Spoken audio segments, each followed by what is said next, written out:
the idea of being able to just jump on something that's simple and go blast around is always something that appeals to me.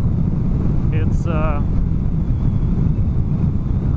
part of the freedom that I think a lot of people talk about when they talk about motorcycle riding is it's just that. It's to be able to, you know, just get on something that's got a throttle and a clutch and a brake and go out and enjoy. And like I said, there's plenty of purpose-built motorcycles that are better, you know, at certain things. There's no doubt about it.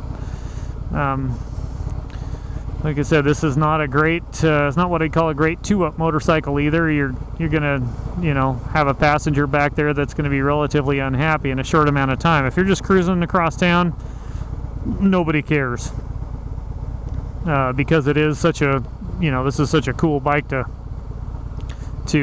ride on. But you know, part of getting out on the road is being able to enjoy some of those, you know, longer trips.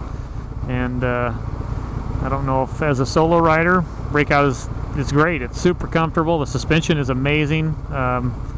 Runs over these crabby roads that I get to deal with just like a champ. And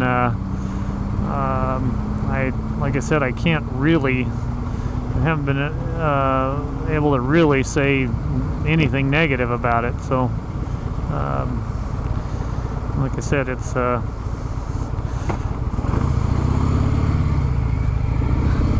quite an enjoyable thing to ride.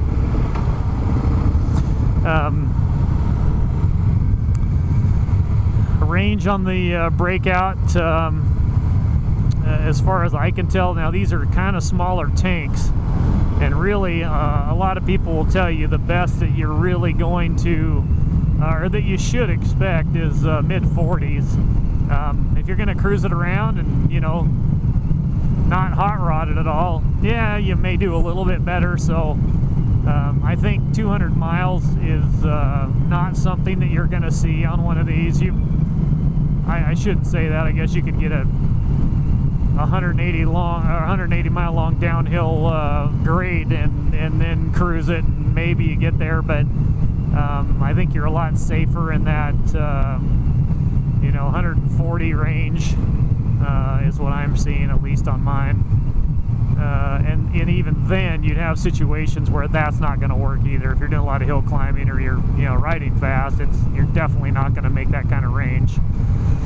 So you know, that's another thing to think about, is that, you know, if their electric motorcycle can run in that, you know, 130 area, they're not going to be appreciably different from even the Breakout, which would really make a big difference, I think, as far as having a lot of people being interested in purchasing. Hey, the Tesla cars they're amazing. They're cool cars. They're great. They've got the fast charge things down, but you know, in a car you have a large available capacity for battery, and therefore, you know, a 300-mile range is dynamite. I mean, that'd be great if we could see that on a motorcycle. I just don't believe that that's what we're going to see, and at any level, and not for a long time, until we have a technology change that allows for a battery that can do a whole lot more than what we currently have.